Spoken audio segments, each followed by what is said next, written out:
আমার যা সবসময় আমাকে বলতো, ভাবি আপনার হাতের রান্না অনেক মজার, আজকে আপনিই রান্না করেন। কোনো কাজের আগেই আমাকে বলতো, ভাবি আপনি এই কাজটা এত ভালো করে পারেন, আপনিই করেন, আপনি আমাকে একটু দেখায়া দেন। সবসময় এইভাবে আমাকে বলতো, আর আমিও মনে মনে খুব খুশি হতাম যে আমার যা আমাকে সম্পর্কে কত ভালো ভালো চিন্তা করে, আমার সম্পর্কে কত ভালো ভালো কথা বলে। রান্না করার সময় হলেই বলতো, ভাবি আপনি এই রান্নাটা এত ভালো পারেন, আজকে আপনি এটা রান্না করেন, আর আমি আজকে দাঁড়িয়ে দাঁড়িয়ে আপনার কাছ দিয়ে শিখবো। আর আমার জায়ের মুখে এইসব কথা শুনে আমিও একদম গর্বে আমার বুকটা ভরে যেত।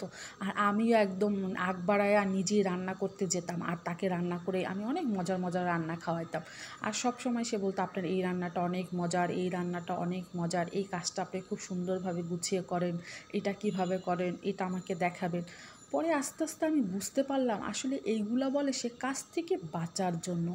আমার রান্না ভালো বলে বলে আমিই রান্না করি, সে আর রান্নাই করে না, মানে রান্নার দায়িত্বটা পুরো আমার মাথার উপরেই দিয়ে রাখছে। কিন্তু এগুলো বুঝতে আমার অনেক দেরি হয়ে গেছে। এতদিনে এই কাজগুলো করা আমার অভ্যাসে পরিণত হয়ে গেছে, আমার নেশায় লেগে গেছে। এখন সে বলুক আর না বলুক, আমিই এগুলো করি।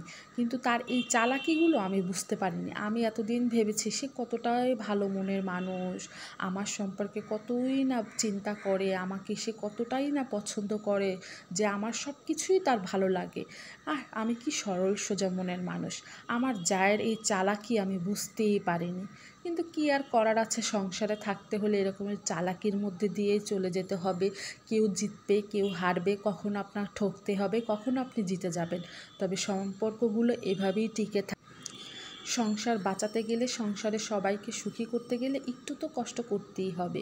তাই এখন আর আমি কিছুই মনে করি না। সে যখন আমাকে বলে এইসব কথা, তখন আমি এক কান দিয়ে ঢুকাই, এক কান দিয়ে বের করে দিই, কারণ আমি জানি এটা আমারই করতে হবে, সেটা ভালো হোক আর খারাপ হোক। তাই এখন আর ওগুলো কোনো কিছুই মনে করি না। এখন আমার যাকে আর বলার প্রয়োজন হয় না, আমিই তাকে বলি, থাক তোমার আর কিছু করতে হবে না, আমিই করে তোমাকে দিই। কারণ জানি তুমি আমার এইটা খুব পছন্দ করো, আমার রান্না পছন্দ করো, আমার কাজ পছন্দ করো। তবে সে আমার কথা শুনে সেও বোঝা যায় যে আমি এতদিনে সব কিছুই বুঝে গেছি। তো সে আর লজ্জা পেয়ে সে আর কিছু বলে না। যেহেতু আমার ছোট যা, তাই তার সাথে সম্পর্ক আমার হাসি বন্ধুত্বের খুব ভালো একটা সম্পর্ক।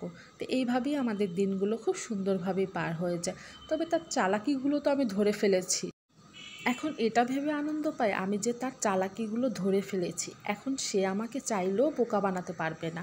কিন্তু আর কি নতুন করে বোকা বানাবে, আমি যে বোকা হয়েই আছি তার কাছে আগে থেকেই। তো সংসারে থাকতে হলে এরকমের তো হবে, এটা মেনেই থাকতে আসি। আর এর জন্যই আমাদের সম্পর্কটা এখন খুবই ভালো আছে। কারণ সে আমার সাথে যতই চালাকি করুক, কিন্তু সম্পর্কটা আমি কখনোই নষ্ট হতে দিইনি। তো সবাই ভালো থাকবেন। আল্লাহ হাফেজ।